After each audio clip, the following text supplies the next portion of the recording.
Welcome back. It's me, Lou. I'm here for another action figure review. All right, so today we're gonna hop into the time machine and travel back maybe like 2 or 3 years as we take a look at this. This is from the first Godzilla Kong film. We have Giant Kong. This is an 11-inch action figure. I already unboxed him just because the box was kind of large and wouldn't fit underneath my camera. But here's the box if you want to see what it looked like.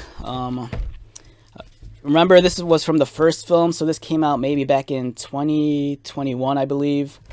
It's an open air box. You know, the figure isn't enclosed. It's produced by Playmates and belongs to their Monsterverse line.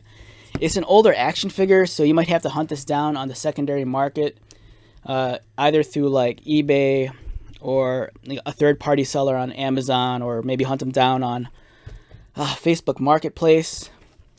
But yeah, this was from the first film.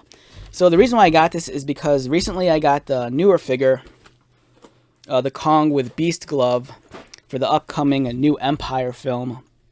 And I kind of wanted an 11-inch scale Kong that did not have the Beast Glove. So I sought this one out, and I got him for a very reasonable price, slightly above original retail, so I was kind of happy with that.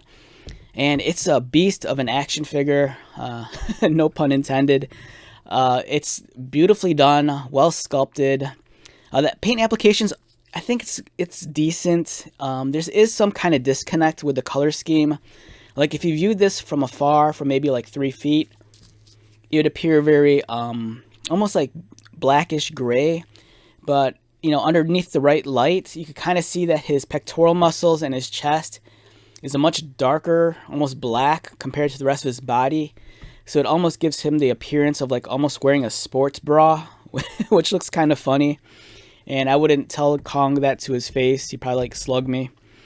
But it's a nice looking action figure. The sculpting is really well done. It's pretty clean. It's a little bit soft and muddy in some areas. But for the most part, you know, you're getting some nice definition along the fur. His face is well done. There is some bleeding around the pupils, but that's forgivable. The scars on his chest are painted on. And here he is from behind. You can see that he's assembled with, looks like 6 screws. So if you're a customizer, you can easily disassemble this and repaint it if you want. Let's take a look at him up close.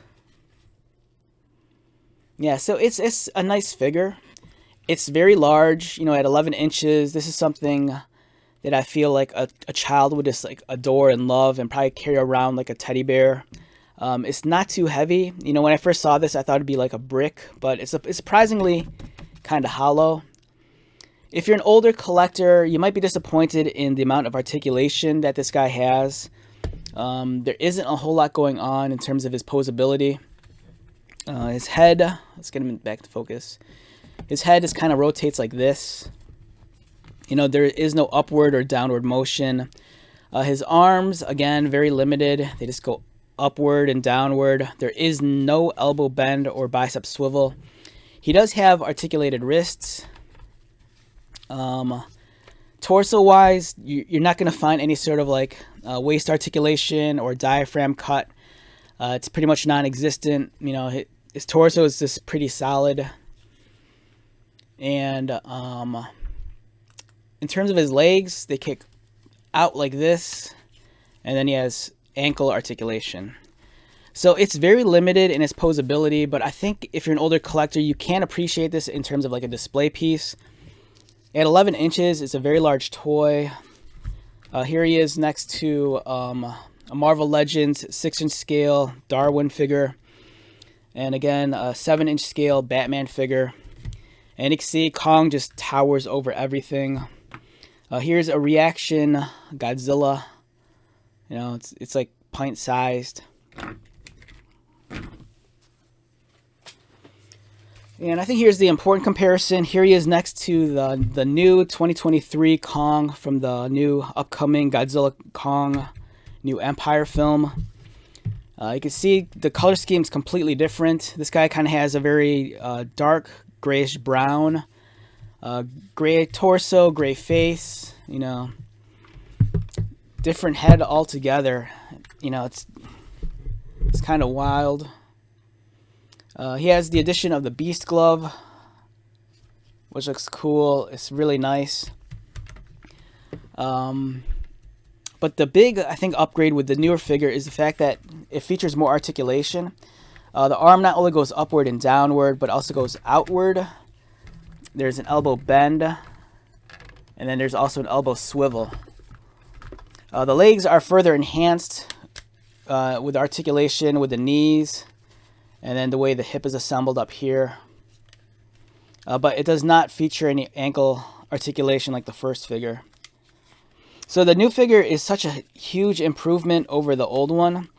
But I think the old one's still worth seeking out if you don't have it, just because the presentation is completely different. You know, it almost looks like two different characters, you know, with a different color scheme. And of course the face, you know, it's just a lot of different expression going on here. So yeah, I think it's great. If you go hunt down the first one or the new one if you don't have it yet. I think it's cool to pair them next to each other because it's kind of interesting to see the evolution of the character design. But yeah, if you're a kid though, you know, I think regardless of which Kong you get, you're just gonna be over the moon because I think they're both fantastic toys. Heavy emphasis on toys to play with. All right, so with that being said, let's wrap this one up. Once again, my name is Lou. If you're new to my channel, welcome. If you are a returning viewer or subscriber, thank you so much for your continued support. I greatly appreciate it. So until the next video, be safe, take care of yourself, buy lots of toys, and most importantly, be happy. And I'll see you at the next one. All right, later.